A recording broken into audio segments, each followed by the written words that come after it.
Hey everyone. We'll be back in a couple weeks with a brand new masculinity episode. But this week, we have one special episode, and actually, I have a special guest with us today. Welcome, Herman Vajegas. Hello, Ramoy. How are you?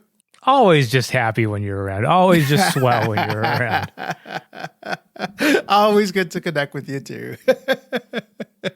So Herman is on the board of our presenting sponsor, Next Gen Men. He's actually been on a couple previous episodes of Masculinity already.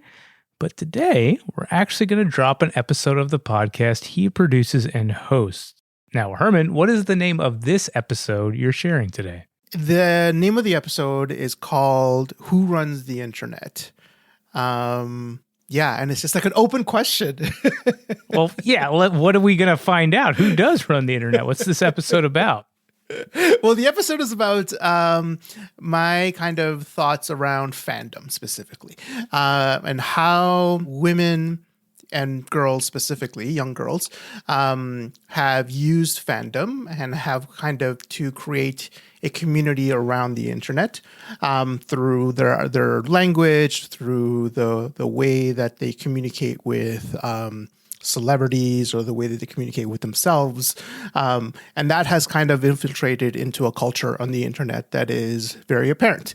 You can see it in places like Twitter. You can see it in places like Tumblr. You can see it in places that, even including things like 4chan, which has created the culture, the way that we speak and the way that we communicate on the internet. And as well, too, just kind of comparing it with how men do fandom on the internet as well. And, you know, we don't usually think of fandom being masculine or male dominated, but men do fandom as well.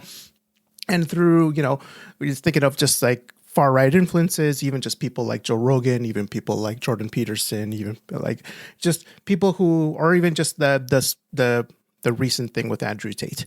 And that is a kind of response to fandom. And, you know, even just thinking about things like crypto or AI, and that's just, that as a fan, that's fandom as well. So I kind of relate this as to what actually is the thing that you know, perpetrates the internet as well. So that's why it's called Who Runs the Internet. And it's a real question. Smart title. Yeah, and it's like, you know, the internet, whether we want to admit it or not, is like the virtual world is like our new reality, right? So it's not just fandom on the internet, but it's like fandom in our world and who gets to be like create the orbits in our new world, right? Yeah, totally. I'm wondering, how does this fit into the larger story arc of the whole Modern Manhood podcast? Or like, yeah, what is the larger story of Modern Manhood? Yeah, I mean, like Modern Manhood is, you know, something that I've been thinking about or doing since 2015. It's been almost 10 years now, so it's been a while. Yeah, it's interesting just because it's the way I think about modern manhood is through systemic issues and through societal issues. So it's funny you say that, because I was just thinking about, you know, like, oh, I'm kind of doing a newsletter right now too. So I'm just like, the title of the tagline of the newsletter is basically what makes masculinity and what masculinity makes. So that is kind of the thought process of modern manhood, is like, what are the things that create the culture within what we call masculinity, and what does that culture infiltrate to other things as well? And I think the internet specifically, and this is the season that I've been thinking about in this year, is about the tech world, and specifically around social media, and specifically around what we think about the digital culture that we have. How does masculinity fit into this? How does gender fit into this? How do these like cultural factors or cultural effects affect the way that we speak on the internet, affect the way that we do things on the internet, affect the way that we do relationships, the fact that we do culture on the internet. And then, you know, people might not think of that as culture, but it's definitely culture, and it's the culture that we have right now in 2024. So and into the future. So, and also just kind of not predicting, but just like kind of forecasting is like, what does this look like in the future as well? And that's this season is much more future focused, but it is also very present focused. So, and also just kind of goes through like how I do the internet as well. It's just like a lot of the episodes, Herman's a lot a of the big seasons. internet fan. Yeah, just early adopter, internet early adopter too. So it's just like, what is my reckoning of just like how I approach the internet and how does it actually fit into the way that we look at the world too? So yeah, that's kind of what Modern Manhood is about right now. So should we all go to Substack right now before we hit play on this episode? Should we get that newsletter? I mean, you definitely can. Yeah, I mean, I started just recently just making kind of like in between things between Modern Manhood. It's just, Modern Manhood takes a bit of time to think and process. And so I just started a newsletter just to get like small stuff out, small takes that don't take up a whole episode to and interviews to do. So yeah, and I rebranded, I reused the brand name that I've done before that I kind of let go, but then I really like the name. The name is called the Ferdinand, which is named on Ferdinand the Bull, which is, I don't know if you remember that cartoon, which is like the Ferdinand being stuck with the flowers instead of trying to fight the fighter. So I love that name. So it's just the Ferdinand at .substack.com. And you can subscribe. It's free. Well, we're going to be hitting subscribe on the Substacks, but, and look, I don't want to speak for Samantha here. Like, lest I want to die or be viciously and vocally maimed. Never. But I'll just say for myself, this specific episode, it really cuts out what society is becoming and the factors that are creating those cultures, whether we see them or otherwise, in a way that I've never heard before and that I don't know if anybody's really talking about. So I'm really impressed with it. And the entirety of the latest season at large is aptly titled Man versus Machine. Just Herman knows how to title a damn project. And it looks precisely at, how Modern Manhood is currently being constructed. But Herman, before we hit play on your episode, any last words you want to share with the audience? I hope that you enjoy it and hope like there's a sense of you that you find in it as well. Like I know like you're listening probably on this through the internet, through some sort of web app, through some sort of either Spotify or Pocket Cast was the way I listen to it. But just think about how you play a part into the culture as well. Like it is like the culture is not something that is outside of you. You're a part of it as well. And just like, it's really, it's interesting if you think about it through it. And the episode is really, this one specifically is through the narrative lens of young girls, like specifically through One Direction. The One Direction fandom was really important through that. And just think about it how you were as like a teenager. If you were like a person who loved a certain person or loved a certain band or loved a certain thing, like how would you respond if they were just with you at all times? So just put yourself in that mind frame. That's what I would say. Well, maybe you find it in wherever you listen to your Harry Styles or One Direction or whatever app you call your podcast home. Search and click and subscribe to Modern Manhood there, and we'll have a brand new masculinity episode next time.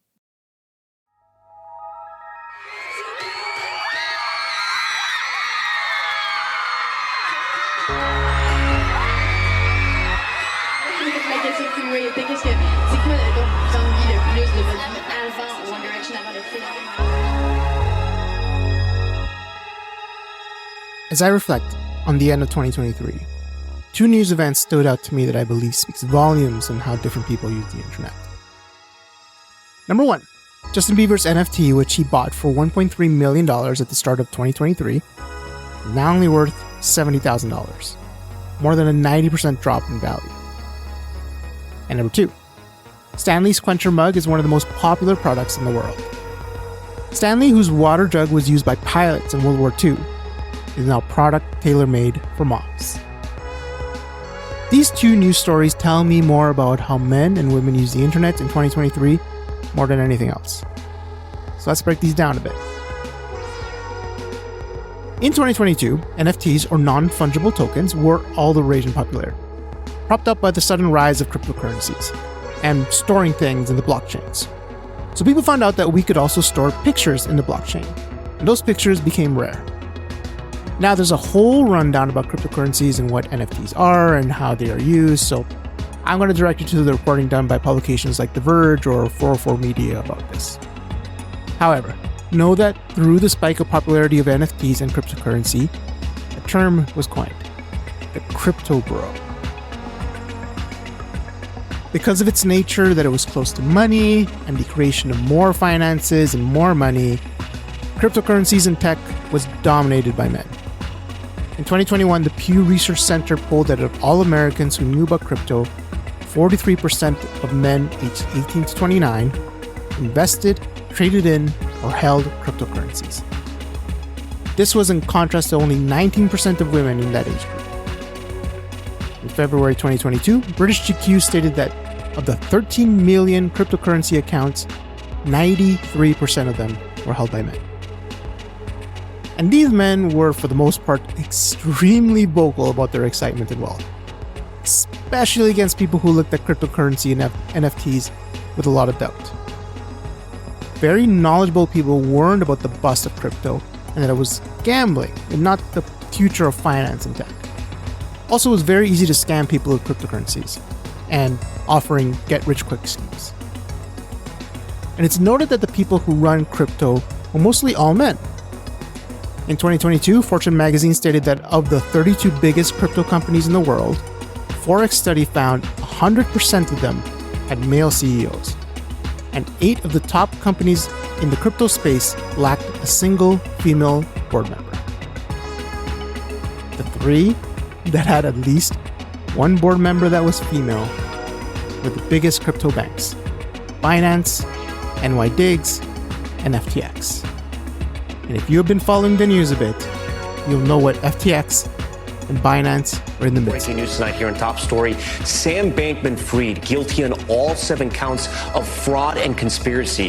The 31-year-old was accused of mismanaging customer funds stored in his crypto exchange, FTX, to enrich himself and his family. We're talking about potentially $10 billion in losses. Angela Senadella is back. As of this recording, the former CEO of FTX, Sam Bankman-Fried, was found guilty of 7 criminal counts against him. Bankman-Fried was convicted of wire fraud and conspiracy to commit wire fraud against FTX customers and against Alameda Research lenders, conspiracy to commit security fraud, and conspiracy to commit commodities fraud against FTX investors, and conspiracy to commit more money laundering. He's facing 115 years in prison. Binance was criminally charged with breaking sanctions and money transferring laws and agreed to pay $4.3 billion to settle. Former CEO Changpeng Zhao also settled for $50 million and stepped down as CEO. FTX and Binance were the 2 biggest crypto banks in the world, and both were found to be doing criminal stuff with their money and people's accounts.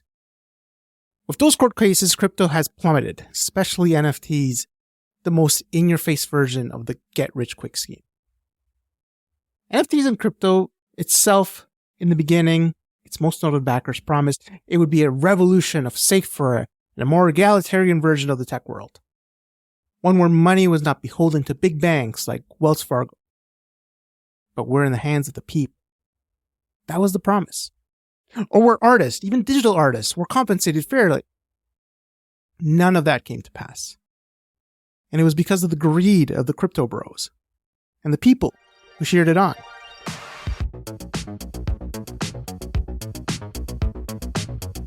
On the other hand, let's talk about the Stanley Quencher.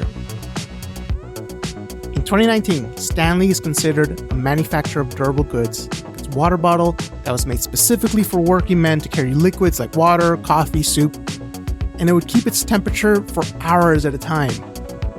It's a green metal water jug, and it was a hit. I'm sure you've seen it. The company strictly marketed to male working class men. In 2017, the Stanley Quencher tumbler was highlighted in a blog called The Buy Guide. It was a blog and Instagram account run by 3 women bloggers, Ashley LeSueur, Taylor Cannon, and Lindley Hutchinson. They understood that this product was tailor-made for the running around mom. It was durable, fit well in their hands, and kept their drinks cold for hours while they ran around with the kids. However, Stanley in 2019 was about to discontinue the Quencher, and the women at the Buy Guide contacted Stanley and bought 5,000 mugs at wholesale to sell on their blog. And it sold out in minutes. Stanley, who previously marketed to men, were hesitant to make different colors of the Quencher, which were more feminine. But after seeing how much of a hit it was, invited the women of the buy guide to understand what it was about the mug that made it appealing. And then, to credit to the women of the blog, restocked the quencher with different colors. Now the quencher and its other tumbler in cream and white is Stanley's most popular product, outselling its previously green water jug made for working men for the first time. The Stanley mug, you see it on TikTok, was one of the most popular presents for Christmas in 2023 for women of all kinds, not just one. This is a TikTok showing the scene inside a store out in El Paso. Not they running. I cannot. Now the tumblers, by the way, are already all over eBay, obviously for much more, selling for more than $200 for y'all to chill some water and some ice. Boy, y'all better stop. $200 in some cases, okay? People in the comments say they just don't get it. These two news items are the example of the fuel that powers the internet ever since it began. That fuel is called fandom.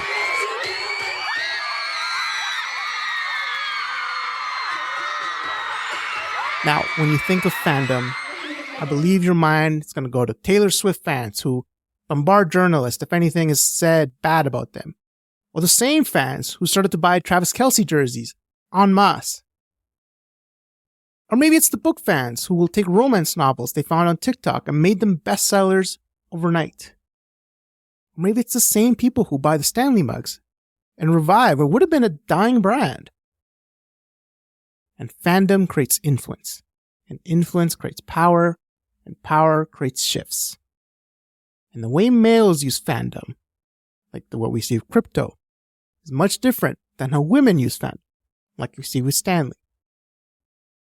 I showed you one example already with the Stanley mugs, but let's give you another example. In 2020, after the Black Lives Matter protest after the killings and murder of George Floyd, a lot of K-pop fans came out in droves to support the BLM movement, but by flooding specifically anti-BLM hashtags with their fan cams. Now, a fan cam is basically a fast-cut video of the band or person set to catchy music. I'm sure you've seen them. The K-pop fans caused such a ruckus online against specific targets that it flooded and shut down the FBI websites that were asking for, quote-unquote, individuals inciting violence, which was interpreted as a code against the protesters. Now, this type of fandom, one can be mobilized in such a way, was scary for a lot of people. However, this isn't new.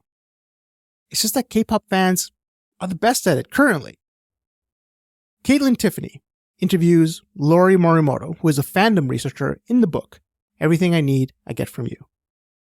Caitlin Tiffany writes, "It didn't mean that K-pop fans were suddenly the most politically active people in the world. It meant that K-pop fans were the best in the world at flooding social media with easily repeated messages. Quote, there's nothing intrinsic about K-pop fandom that makes it somehow more socially aware, Morimoto said. It had everything to do with the material contexts of how that fandom plays out, end quote. The difference is that fandom is done on gendered lines. And we don't think of something like Andrew Tate as part of fandom, but it is. So it seems like a gendered idea, and the way that fandom is done creates culture or it creates harm. So join us to find out who really runs the internet. On episode 2 of Modern Manhood, Man vs. the Machine.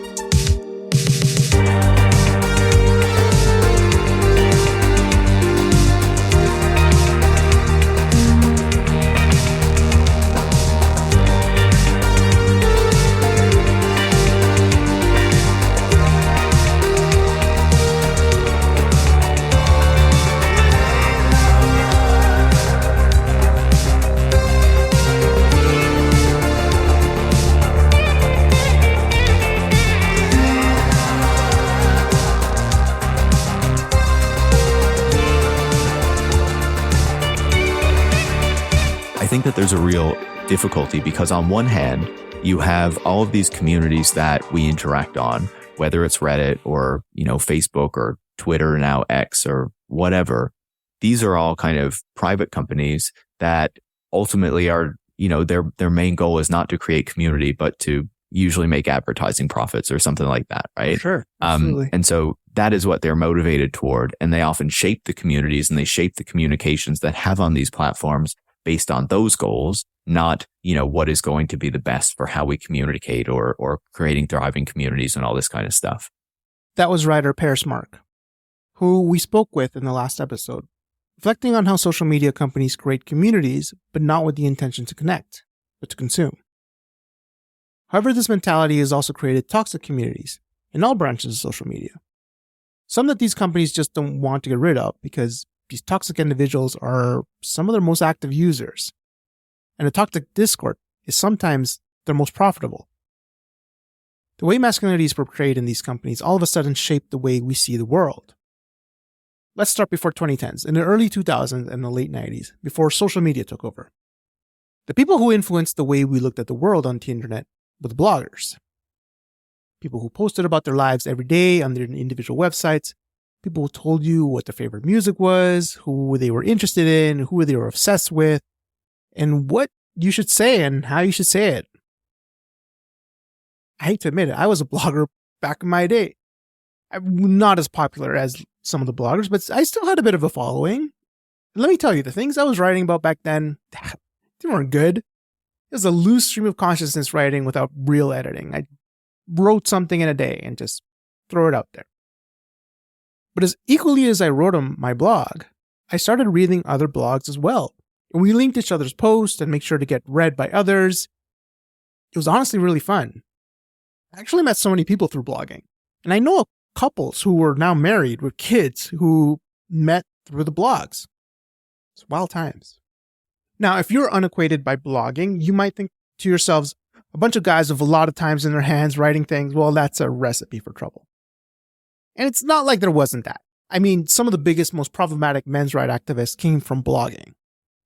However, writing on the internet back then, I would say, was not considered masculine. From the Vox article, One Direction fandom created the internet as we know it. Writer Caitlin Tiffany describes it in this way. With the rise of social media and interaction-based platforms, women were the early adopters, and particularly fans were the early adopters to basically everything that's been created. For Caitlin, there was a profound difference in how young women and young men used the internet. Around 2000 is when researchers started noticing that women, and especially younger women, weren't using it in the transactional or goal-oriented ways that men were using it for work or promotion, but as a social tool.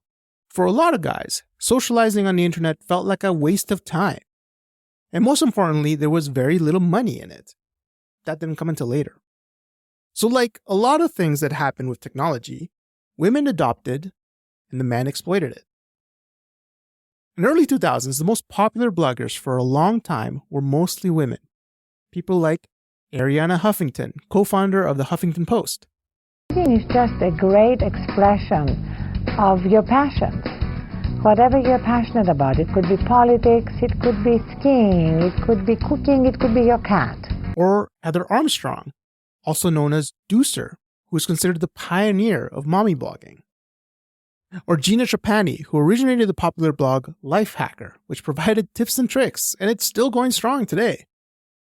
Or Julie Powell, whose site the Julie and Julia project, which she tried to replicate Julia Child's recipes, became the inspiration for the movie, Julie and Julia. I cooked artichokes with hollandaise sauce, which is melted butter that's been whipped into a frenzy with egg yolks until it's dyed and gone to heaven.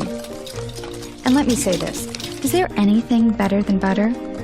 Now, don't get me wrong. There are other male blogs out there, and some are really problematic, like people like Tucker Max, MRI leader Paul Elam, and serial misogynist Rush V, all came out of the early 2000s. But for the most part, the people who wanted to be, quote-unquote, social on the internet were mainly women, especially young women.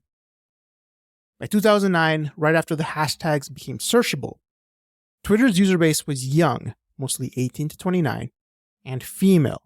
21% of American women online had accounts compared to 17% of men. And black. 26% of black Americans online had accounts compared to 19% of white Americans and 18% of Hispanic Americans. And the language of the internet was also dominated by black people.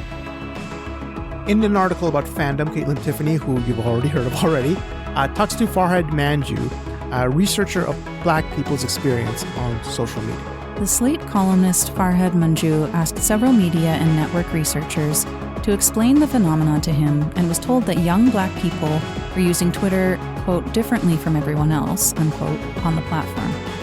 They were creating dense clusters of interaction by following back most of the people who were following them, retweeting each other reciprocally, and replying to each other's posts quickly and often. Quote, it's this behavior, intentional or not, that gives Black people, and in particular Black teenagers, the means to dominate the conversation on Twitter, end quote. The thing with social media before, especially with blogging, before I would call it the industrialization of the web, where everyone was trying to get their money regardless of the content, before you could insulate yourself from the narrative of the day, you'd also find the community that speaks to you the most. Through that conversation, you'll find a new language, a new set of rules, a new sense of culture.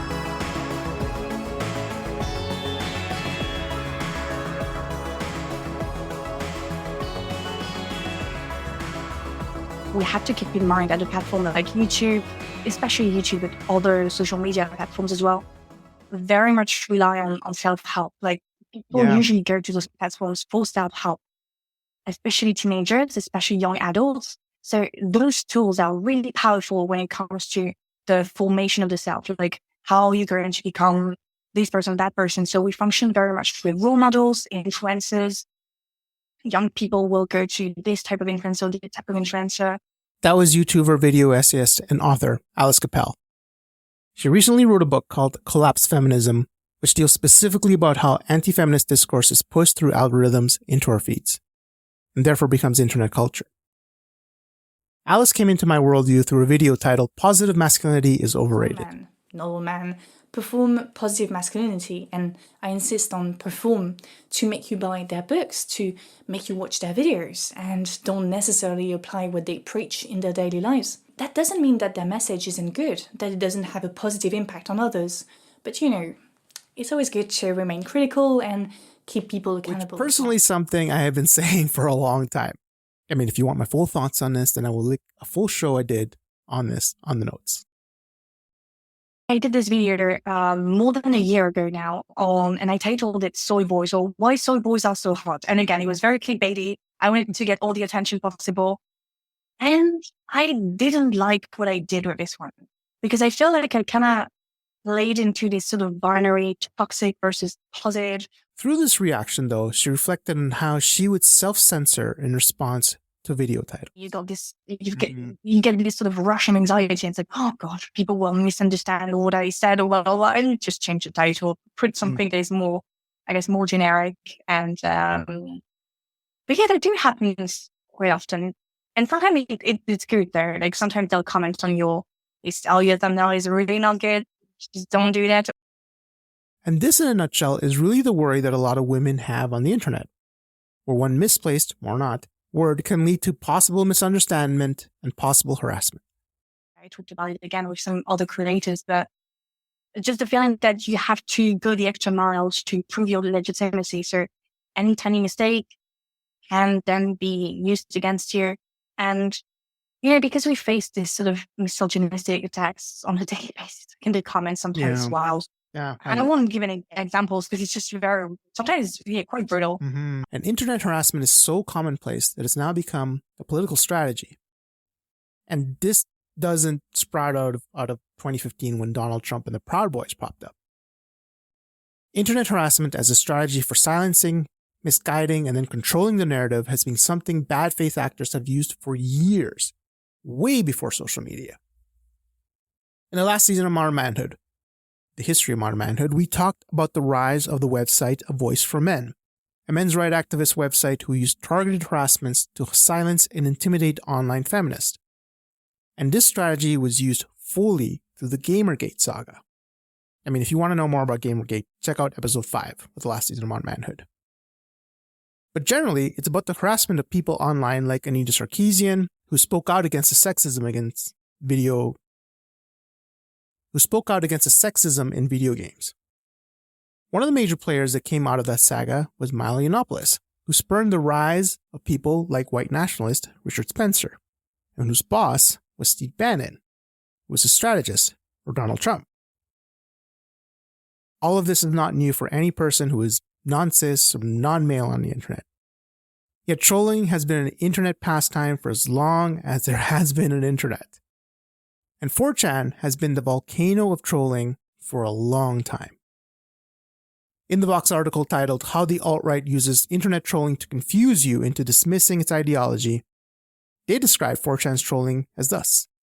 For decades, the word troll was web speak for that one rude commentator on a forum who just wouldn't shut up or go away, the one who kept trying to goad the average reasonable person into a fight, and often an absurd one based on absurd logic, or a twisting of your assumptions regarding the basic principles you were arguing about.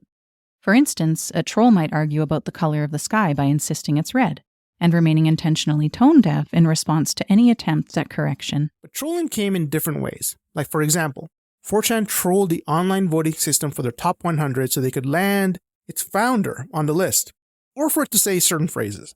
It also trolled it so Pitbull could perform it in Alaska for an internet concert. They also fabricated fake outrage like, quote, teenage girls who want to get a thigh gap, and invaded a children's video game called Habbo Hotel.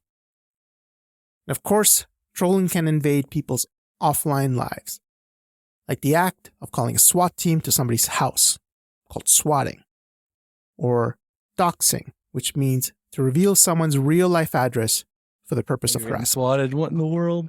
What? What's wrong? There's one in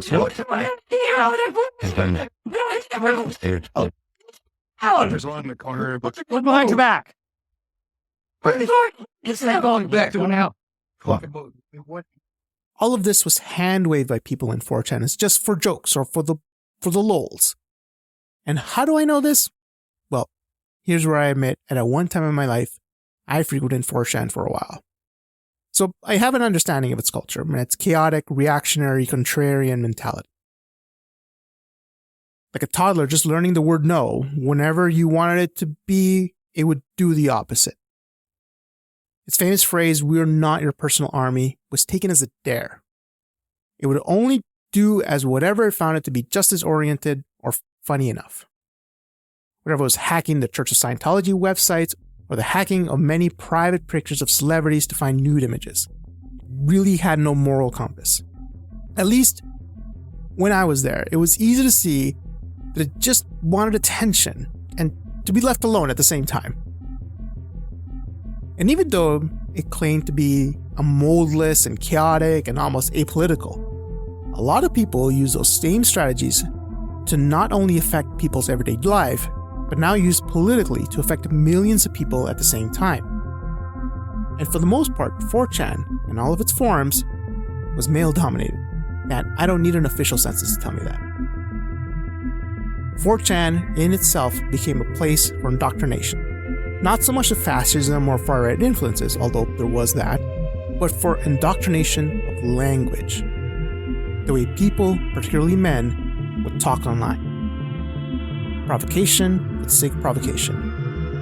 Contrarianism at its maximum. And this became the language of not only men online, but of political populists. He's a war hero. He's a war hero because he was captured. I like people that weren't captured, okay? I hate to tell you. And then I watched this idiot Lindsey Graham on television today, and he calls me a jackass. He's a jackass. I have such respect for women. I cherish women. You've called women you don't like fat pigs, dogs, slobs, and disgusting animals. Your Twitter account... Only Rosie O'Donnell.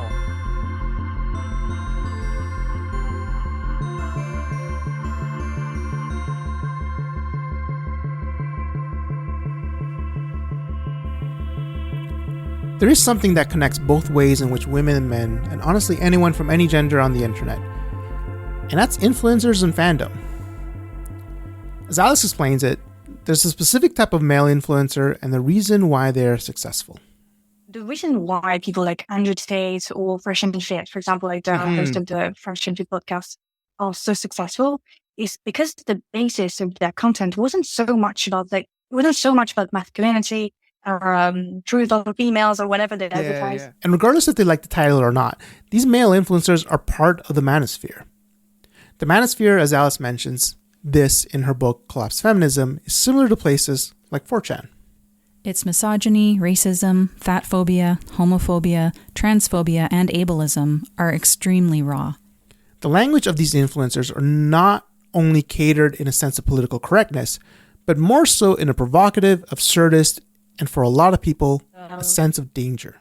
Visual platforms, social media is just focused on the role model, the influencer, and you're going to subscribe to everything the influencer says, especially if you're young.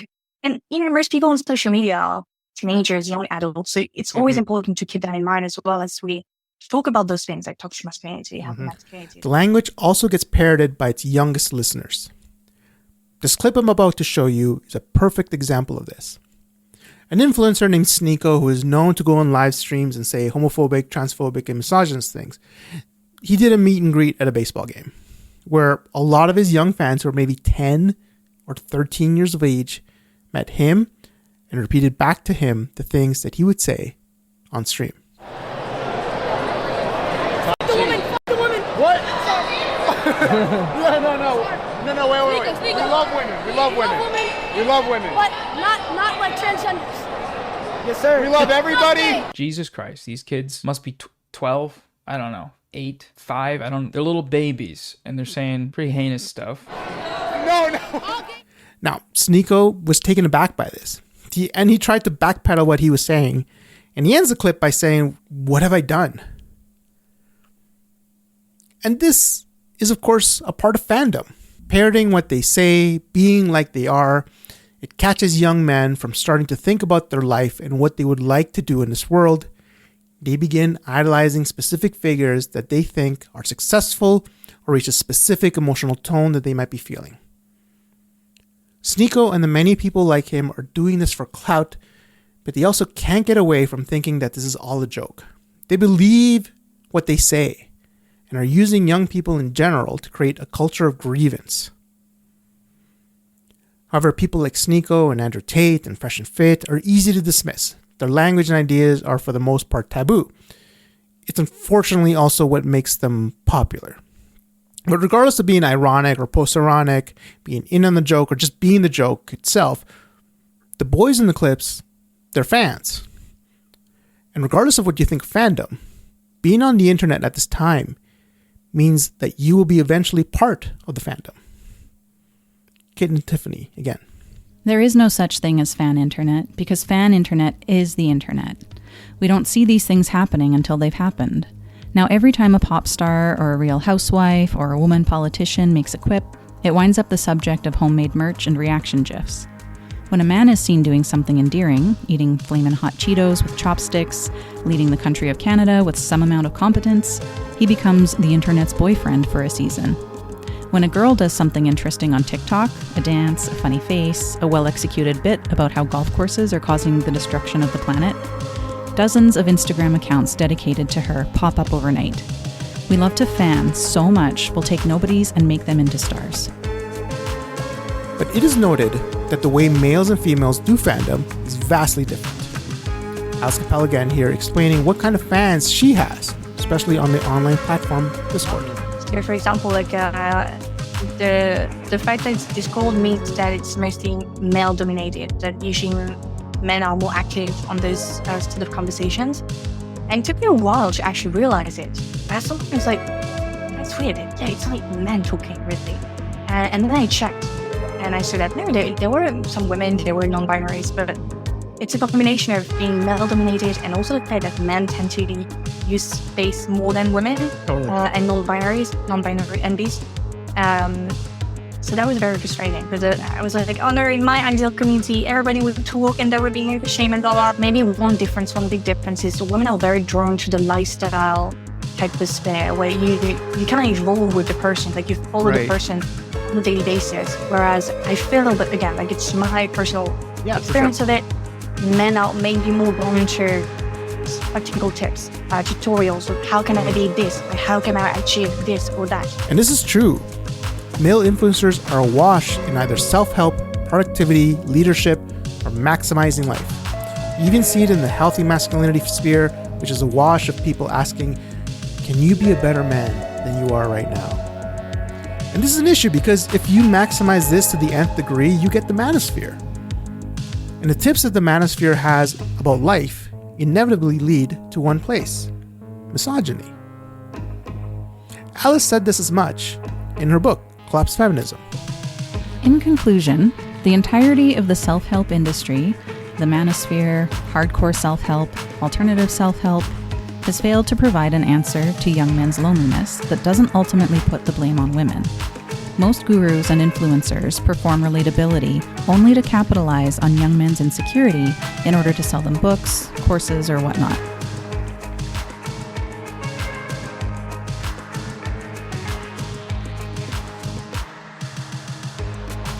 The thing that we learn about fandom through a gendered lens is that in many ways, it's what fuels the internet.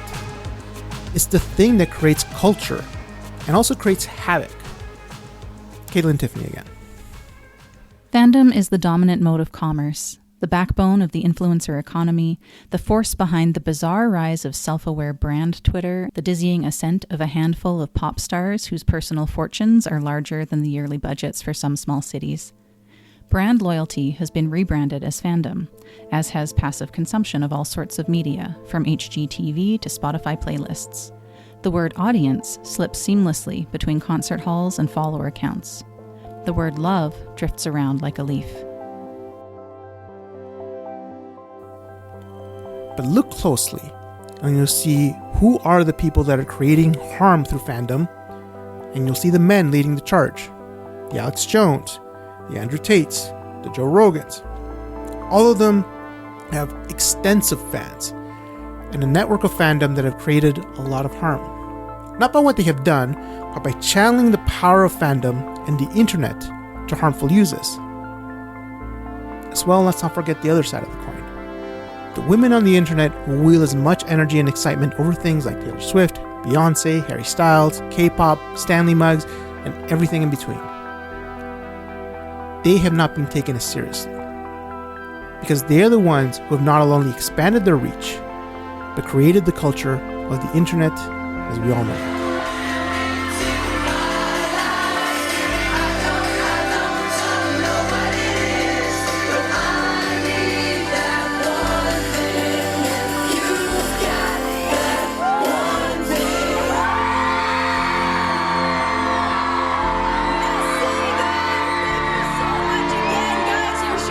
Next time on Mar Manhood, Man vs. Machine. These tools are here now, and it's essential to examine their implications in the present.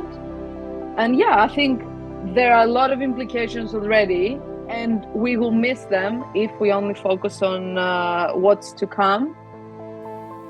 Thank you to Alice Cappelle for her time and her voice on this episode. Please go check out her YouTube channel, as well as her book, Collapsed Feminism, which is out right now. This podcast cannot be done without the support of Next Gen Men, which you can support by subscribing to our online community at nextgenmen.ca/join. This is Herman Villegas, and we'll see you next time on Mar Manhood, Man vs. Machine.